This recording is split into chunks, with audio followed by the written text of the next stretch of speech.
Okay, it's a long time since I've done a bedtime story.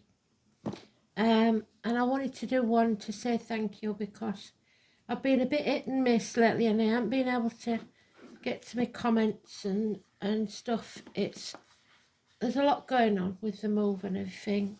It's still up in the air, don't know when or anything. And there's my daughter having the twins, my mum not so well, so it's all a bit, and Casey having his little episode. It's all a bit odd, to say the least. But I know a few of you are all going for the same thing. So it's not so good in the UK at the minute. But I think globally it's not so good, is it? So we've got to stay positive. Because Spirit wants us to think positive, say positive. Because we're manifesting our own reality, and if we stay positive, we'll have a positive outcome. And that's what we've got to remember. We're going to take one card. There it is. And it's the fox. Now, what do we remember about the fox in the other decks? It's learned behaviour. We have learnt how to survive in certain circumstances. And what Spirit have been saying to us is that we're going back to those ways to try and survive. It isn't going to work that way this time. So we've got to find a different way of doing things. And we're going to choose an Ogham. I'm going to use the cards instead of the sticks because it's easier. So thank you for always being with me. Thank you for those of you that's found me now since me old channels come back. Clarity of vision. Now that might not be in my book, so we shall see, because from the branch, do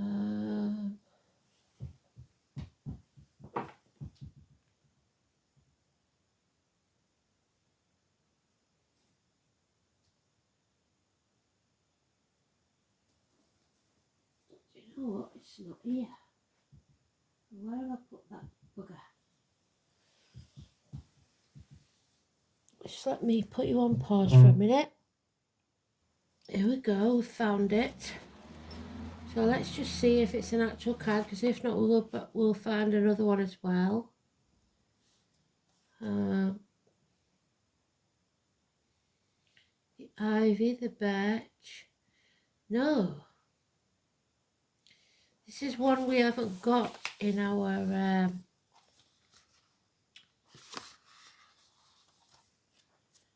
in this Ogham. Clarity of vision and awareness. So we're going to pick another one because there's definitely no pine here.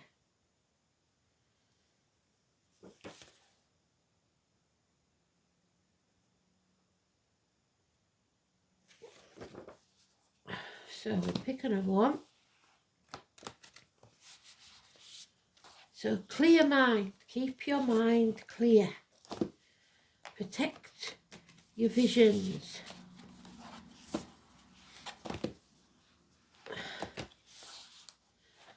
Sharp.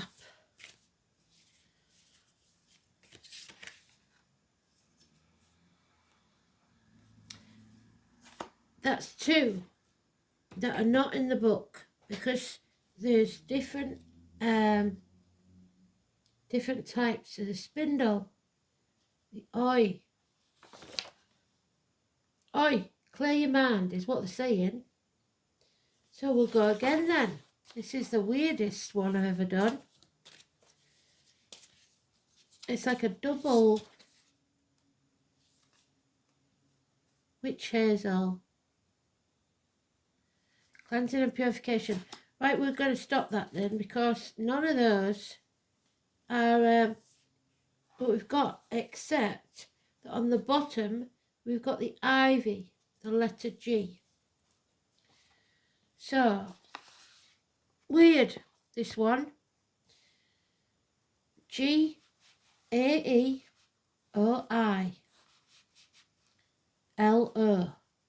So see what you can make out of those letters. L-O-O-I-A-E-G.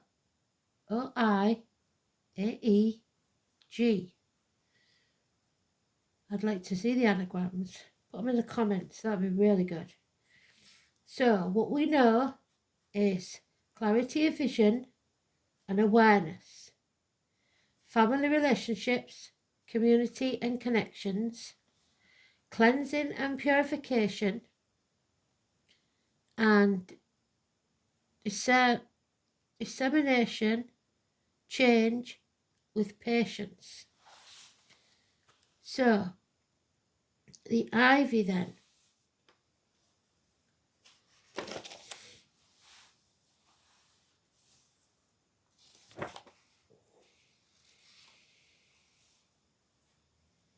Is got 115. The ivy is an invasive plant. So invasion may be number 11, crowds, Aquarius. The second joint of the index finger.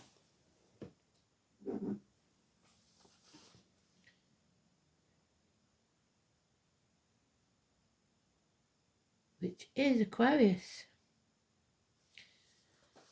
So, we've been talking about Aquarius, haven't we? The number 17.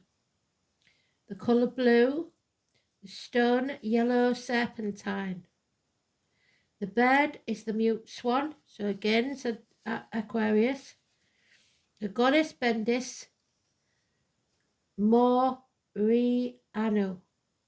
The message is tenacity. Holding on. Raw survival and instinct. What did we say? Enabling triumph over circumstances. The planet Ceres, we don't see that very often, and the word Ogham, garden, growth, sweeter than grass, counterparts of heaven. The flower essence is the vine, the wild oat. So, it represents the embracing and confining female principles of life. Through conception and birth, so we had birth and death today, didn't we? The male life force is given form by the female body, but in giving life substance, so too does women bring death into being. Ivy is the 11th moon tree, sacred to Bendis, Osiris, who we talked about today as well, and Dionysus. They are dedicated to resurrection, to rising like the phoenix from the ashes, jointly with vine, because they grow spirally, like your DNA. You're not going around in circles, you're going around and up. A place of concealment or retirement. Saturn's sacred bird, the golden crest wren, and we look for a wren when we're in spiritual apprenticeship, always built her nest in the ivy bush. There is a well-known revelry celebrated in medieval English carols between the holly boys and the ivy girls. The holly and the ivy, when they are both full grown, of all the trees that are in the wood, the holly bears the crown. It symbolises the battle of the sexes. Another custom was to bind the last harvest sheaf in ivy and call it the ivy girl. The symbolism of the boar, so Venus and Taurus, is used because the cycle falls during the boar hunting season, and the boar is the beast of death, symbolising the fall or the beginning of death of the old year. But the ivy serpentine spiraling signifies resurrection, again a reminder of the birth, death, cycles in life. So when there's a death, there's a birth. We talked about that today.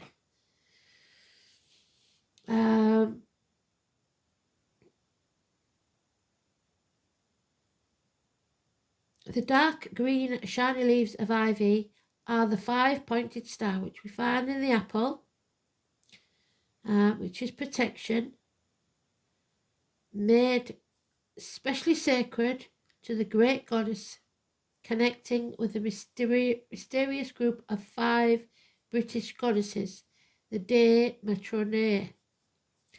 Ivy attracts the last bees of the year, and we talked about bees as well, Manchester, enhancing its religious importance, and there have been numerous bee goddess cults. Ivy's magical properties embrace the feminine gender, the planet Saturn, and the element of water, resurrecting the mysterious deities Bacchus, Dionysus, and Osiris. The power of protection and healing, the ritual uses. It is carried by women for good luck and worn by brides for the same reason. Ivy also guards against negativity and disaster. It can additionally be used for fidelity and love charms. There is a fierce and determined power in Gort. It offers the ball-like tenacity to be applied to the will to do difficult and intricate work. The ivy is a sign of development and transformation of the self. It indicates you may soon be involved in a change in your business or educational life, and there are perhaps gains to be had in connection with it. However, the path may be fraught with pitfalls. There may be those who are envious of your accomplishments so you must seek the best guidance in what you do. The main challenge is not to get caught up in the tools of the transformation process. Remember that the tools are not the ends, but only the means to give rise to something emerging from the depths of your psyche. So keep your focus on your true goals. Ivy reminds us of the movement of the heavens and the way it is reflected on the earth. As above, so below. It has the ability to bind all things together. It can wander freely, linking tree to tree, or form dense thickets that block out the light and restrict passage. Ivy brings shelter or overwhelming darkness and reminds us that where there is life, there is also death. Ivy represents the wandering of the soul in its search for enlightenment, and it carries a warning to be sure of the direction of your desires, so that you avoid being ensnared by them. True progress is made, however, when all the lessons of the preceding trees have been linked together with ivy, in such a way that the light can still enter and no limb need break. I am a ruthless boar. Of this moon Amagan sings, I am a ruthless boar. The boar is the last of the 4 sacred animals to be mentioned by the poet. We have seen the boar several times dealing with the hinge of the year, the passage across the boundary between light and dark. The boar is the creature that represents the unending continuity of divine energy and is seen chased from one realm of energy manifested to the other. Its expression changing, becoming either dark or destructive or a solar teacher. Just as the stag, who is the boar counterpart, changes from an antlered apparition of the other world to an earthbound power at the heart of the greenwood, so does the boar. At Samhain, October the 31st, moving into darkness, the boar is now the harbinger of death, taking the active energy of growth into darkness. The green energy is full of light, who rose to triumph half a year earlier, now is killed by the boar at the hunt. Death is victorious. The forces of growth are stilled. Soon the leaves will fall from the trees, and the lengthening nights will establish the rule of the dark. However, the boar's descent into the underworld is not purely a journey of destruction. In spite of any other roles it may play, it is still a creature of fertility, planting seedlings even within death itself, the seeds of renewal. It is as though the driving force of growth manifests during the light of the year has been smashed, but its many fragments still remain and retain life within themselves, buried like seeds in the winter soil. They will be nurtured by the darkness until the next bright season. The weakening of the sun and the cooling of the air will alert us to the waning of our own expanding energies and the need to face the end of this phase of our existence. The last of the energy must be used wisely in a way to ensure the survival of what we have already made, and also in a way that ensures the survival that facilitates the resumption of our activities at a later time. Already from far away we hear the boom of the sea on the cliffs of Samhain, calling us down again into the depths. As the moon waxes, we see the wild hunt of death charging toward us, lighting up the land with bright autumnal colours in the throes, and we gather up the shreds of beauty to treasure within our souls. On the full moon, so mentioning the full moon again, the hunt has reached us. We come face to face with the boar, and we hold up the gift we have prepared. The shape we have chosen the best summarises what we have achieved through the year's activities. With the moon's waning, we look serenely inwards as another year ends and a new cycle is about to begin. So they did say that this year is the conception year, didn't they? If you've noticed, Elaine, for me, any astrological references there, please do let me know. So I am a boar on this high place in the first fresh frost on autumn's face. The hunters call to sound the chase, but I am bold, I will run this race. For many moons we roam this land where others fell. I learned to stand. The old and great join in the dance. Courage and cunning are my inheritance. On the earth, in the air, through the fire, by the water, I am Valor, the ivy moon's daughter. Bendis was the great goddess of gynocratic Lemnos and Thrace, where women worked the land and tended the sheep and cattle. She was called the fierce huntress of the two spears. She provided the religious underpinning for the Lemnosian women's revolt, in which all the men of the island were slain. Her name means to tie in her image. She is depicted holding a branch of a tree which is thought to grant passage to the underworld, so a wand, if you like. It is told that her women wore lion pelts and fox skins, so Leo and the fox. I've put my other book away, so I can't tell you what the fox means in the Native American.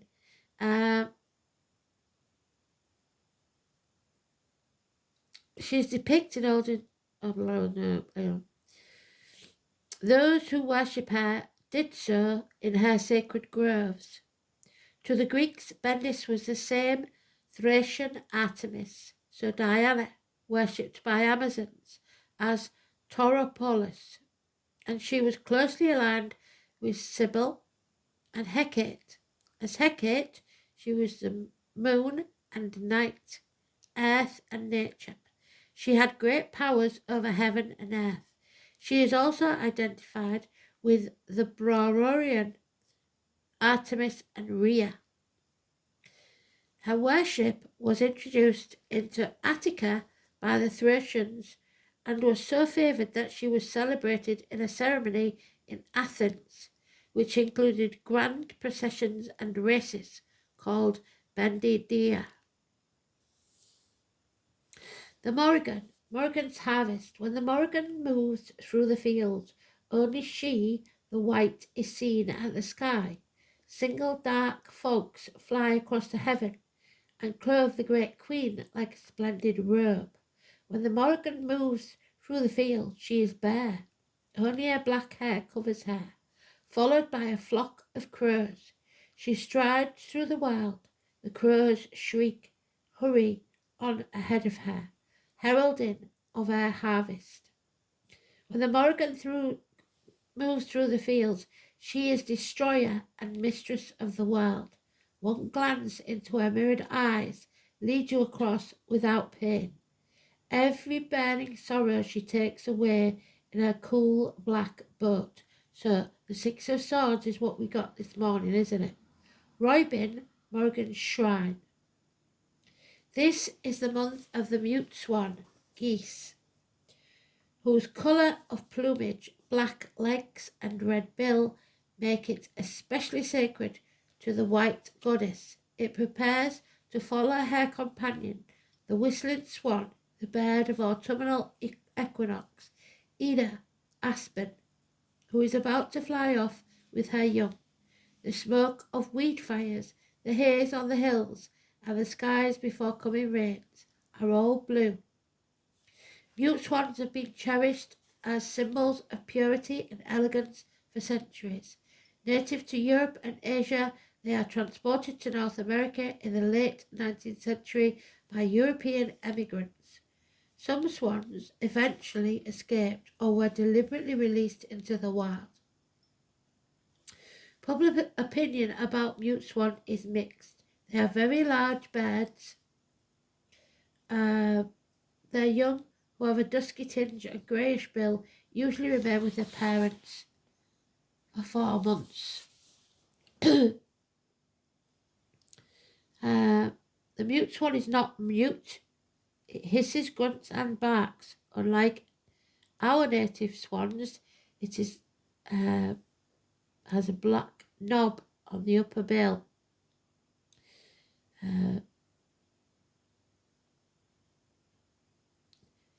I am a ruthless boar.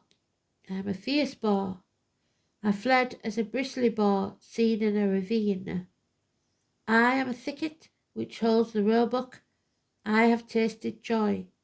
I have strength born of ecstasy. The fierceness of untamed power of a wild boar naturally led to its association with war and death among the early Celts. Warriors went to battle urged on to the terrifying squeal of Carnix, the boar-headed trumpet, and some warriors dressed in boar skins or wore menacing boar crests upon their helmets. The boar was one of their favourite animals to hunt, for its strength and valiant defence were cornered appealed to Celtic notions of warriorhood. Celtic mythology is rich in tales of heroic boar hunts.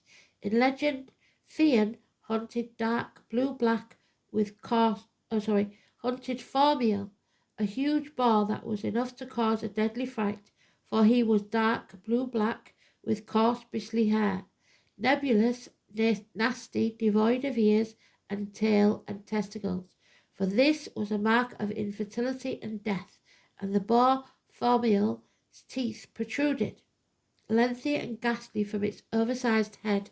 It lifted the mane on its back, ever tall and sharp, like a large apple could have been skewered through each of its long bristles. The early Celts also prized boar meat above all other food, and centerpiece of the legendary feast of Tara was the freshly slaughtered Band Samnam, the young pig of Samhain. Pig bones and even whole joints of pork have been found in the graves of chieftains. So all over our land, the Celts, no doubt in anticipation of the banquets of the afterlife. Guests at other worlds' feasting halls could be eaten all the pork they wanted from the cauldron of this Celtic warrior's paradise. For pigs, they were killed and eaten one day, would spring up alive the next. According to Robert Graves, October was the boar hunting season, as it was also a revelry season of the ivy. The boar is the beast of death, and the fall of the year begin in the month of the boar. The boar's descent into the underworld is not solely a path of destruction, because in spite of any other roles it may have, the boar remains a creature of fecundity, implants within death the seed of rebirth. Don't forget the goddess Ceridon is even referred to as the white sow. Currently, we know that the boar to be an animal of great courage. He has a harsh, bristled hide with long curved tusks. He is an animal of great cunning and bravery. He fears nothing and will attack all impeding his way, beast or man. We associate courage and bravery with the boar. In mythology, the boar is always associated with the hunt. So this land, my land, England, is strewn with the seeds of the boar. The hunt, however, is never ordinary. Our hero, so that he might prove himself, must test his own resources to tame a wild beast. What better animal than the boar? What the gods and goddesses can give can also be taken from us. We see the boar as a solo animal because of his strength, but he can also be seen coming from the darkness. As the boar of winter, he belongs to the dark half of the year. With the absence of the sun, his symbol becomes a symbol of death. Keep in mind, to the Celts, there is no evil in this concept, because death is a doorway into a different life. In order to move into that other life, we must of course sacrifice the present one. Our many tales of boar demonstrates time and again the brave battle of our hero and boar, and out of this clash comes the great destruction, a fierce battle to the death, victory in death. Serpentine is a striking green stone of light and dark hues, and white-black speckled. It is relatively soft, associated with Scorpio, birth, death, and rebirth, and can increase wisdom and self-restraint. It is said to protect against venom and has many of the same properties as the green jade. So we were told, wasn't we? This is the year of the serpent, and we must be careful of the bite. But we are protected now because we have the green jade. Serpentine helps one understand that gentleness, even if one might not expect it to be, is a source of great strength. The name serpentine comes from both the serpent-like patterns adorning the stone and also from the belief that serpentine stone was endowed with protective and curative abilities in preventing fatalities from snake bites. The ancient Assyrians carried serpentine stone seals so that their deities would send double blessings. The ancient Egyptians called serpentine meh, and it was often used as amulets. Snakebite protection folklore comes up in several cultures because of the mottled appearance that resembles a snake's skin. The Italian strega were known to use small pebbles of serpentine to draw out toxins. The American Zuni people also use serpentine for fetish carvings. Magically, serpentine continues to be used as protection against poisonous creatures. Additionally, in meditation, serpentine is especially good for applying to the heart chakra, which we talked about today. It's thought to bring peace and calm amidst turbulent times. It is also used to open the kundalini energy of your root chakra. For healing, serpentine is worn as an amulet and has been used by nursing women to regulate milk supply. It is reputed to benefit asthma, hepatitis, and is considered a balancing stone and overall healer. When the hounds of spring are on winter's traces, the mother of months in meadow or plain fills the shadows and windy places with lisps of leaves and ripple of rain, and the brown bright nightingale, amorous, is half a sage for Italus. For the Thracian ships and the foreign faces, the tongueless vigil, and all the pain. Come with the bows bent with emptying of quivers, maidens most perfect, lady of light, with a noise of winds and many rivers, with a clamour of waters, and with might. Bind on thy sandals, O thou most fleet, over the splendour, and speed on thy feet. For the faint east quickens, and the wan west shivers, round the feet of the day and the feet of the night. So the son of the moon keeps getting mentioned, doesn't it? Where shall we find her? How shall we sing to her? Fold our hands around her knees and cling. Oh, that man's heart were as fire and could spring to her.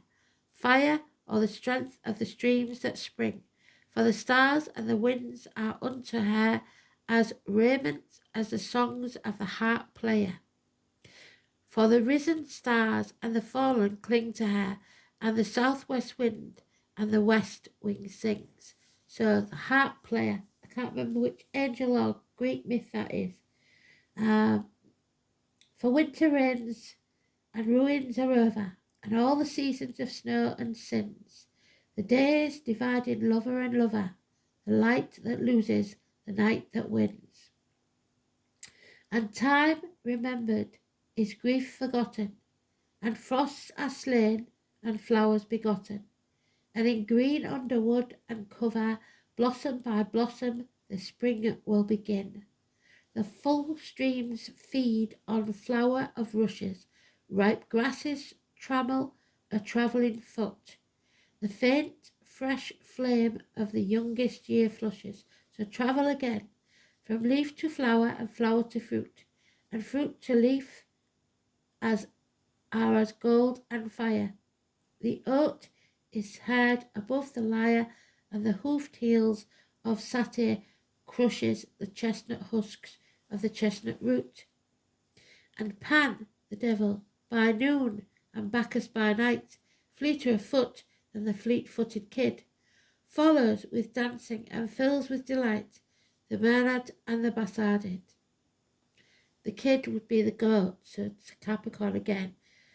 And soft as lips that laugh and hide, the laughing leaves of the trees divide, and screens of seeing and leaves in sight, the god pursuing the maiden hid.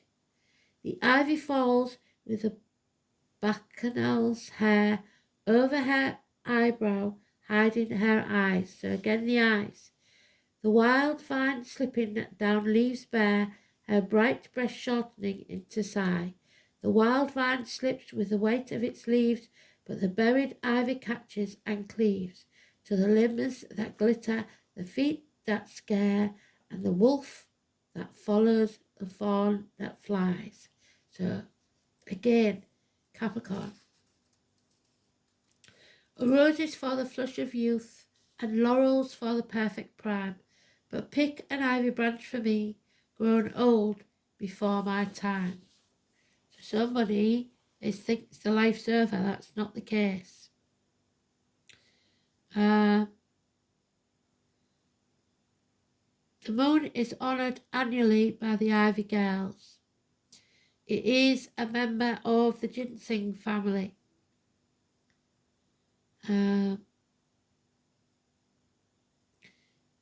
They were classified as wild, ecstatic women, so not unlike, what's the verse then? I've forgotten the name. That come up out the shell. You know which one I was on about. I think that was yesterday though, wasn't it? They were shapeshifters, wearing fox skins, there's the fox again, and lion pelts, so Leos.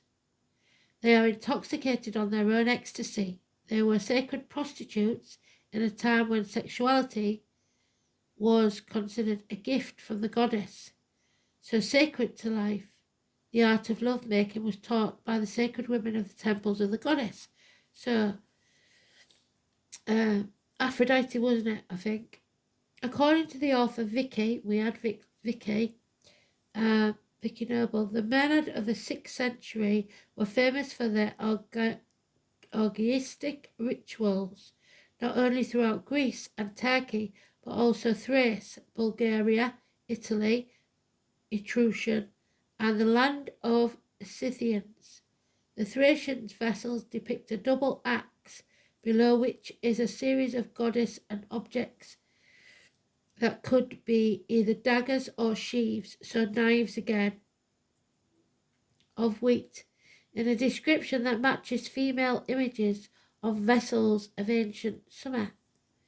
We're told of Thracian orgiastic rites which took place in the mountains by night, where the women, clad in animal skins and having snakes and daggers, again, in their hands, danced exciting, whirling dances. In Thrace, Iron Age Bulgaria, these goddesses, a version of Artemis, Diana, was known as Bendis.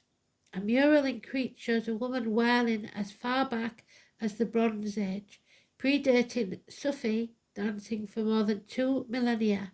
A Greek vase showing a pair of women dancing with lotus flowers rising from the muck of the swamp. In the hands could be a Western counterpart to the Indian yoginis, engaged in nocturnal assemblies. This is our sacred moon, the ivy moon. It was the season of the bacchanal revels of Thrace and Thessaly, in which the Basarides, intoxicated on their own ecstasy, dancing their ecstatic dance, rushed wildly about on the mountains, waving their fair branches of Bedis, spiraling, wreathed with ivy, the yellow-berried sort, with a roebuck tattooed on their right arm above their elbow. So, if somebody's got a tattoo of a stag above their elbow, that could be very important. And look what we've got again. The number 9, it was very important, wasn't it? So tomorrow maybe, and the red toadstools, go and have a look on the posts, not the videos, the posts on YouTube, because if you scroll down you will see what I put about the toadstool. So, the number 9. So it could be about tomorrow. The fly agaric. The Latin name, Amanita muscaria. The sun, the moon again, Mercury, which is Gemini, and Mars, which is Aries. Gemini is communication, Mars is war. The element of fire. The fly agaric mushroom is the archetypal magic mushroom of fairy tales, being red-capped with white spots and white stalk. Originally from the north, it's been introduced with new trees across the world, making it into the southern hemisphere. The fly agaric is used in magic for contact with spirit world, so spirit are trying to contact you. In entheogenic substances, while toxic, fatality is rare, and various methods of preparation lower the toxicity levels. In Siberia, it is associated with reindeer, so again, the roebuck. As drinking the urine of a deer, who have eaten these mushrooms. Remember that, Elaine, when you're stuck in the snow, was safer and easier on the body than eating the fresh mushrooms. The practice became a tradition in Siberian shamanism, giving rise to images of shamanic interpretations of Yuletide Santa Claus as a shaman. So Christmas then. The image also shows up in Alice in Wonderland, so the name Alice, with a famous caterpillar upon the mushroom. In general, the fly agaric is associated with the realm of enchantment, fairies, fairy animals such as foxes and hares. Folklore suggests a relationship between the mushroom and toadstools, where flies would eat of the mushrooms, become intoxicated, and then make easy prey for the toads who learned to linger by the fungi. So, somebody is going to become intoxicated on their own high flying, and then they'll shoot themselves in the foot because their ego is so big that they will be easy pickings. It's also giving rise to the intoxication with flies. In Eastern Europe, they were combined with milk to make an insecticide to kill off flies. The spirit of the fly agaric is one of connection and communion between the world of flesh and the world of spirit, particularly associated with the underworld, darkness, the shadows, the spirit embodied in nature rather than connecting with the more remote heavenly realm. The healing powers of fly agaric are about accepting change and letting things fall away, decompose and become something new. It can assist us in breaking free of religious organizations and beliefs that have become toxic in our lives and no longer serve us. And we had the high priest in reverse, didn't we? It can also help us heal issues of abuse, including physical and verbal or sexual abuse. We had that also, didn't we? Fly agaric can be regenerative, our sense of wonder and childlike creativity. Yes, because we had it in the reverse first and then in the upright, helping us release fears of rejection for playing and expressing our childlike nature. Fly agaric spirit helps teach us about the interconnectivity of all things everywhere. Said that in Astral DJ, didn't it? So luckily, oh no, it wasn't, was it? It was in the reverse. A gateway to the dark nature of the underworld is opening, so you have to embrace your shadow side. And while it can help deep healing, it will not be easy. The healing will require you to face your fears about yourself and this world, and you will need a willingness to let go of the poisons that are familiar but which ultimately are harming you. You are a part of the enchanted world, so let go of any pain or suffering. Forgive, but don't forget. Otherwise, you will turn into that female Aquarius that we had that was seeking revenge. This female professional woman. We don't want that, do we? That was very interesting. See how many things you can pick out of it that ring bells in your head.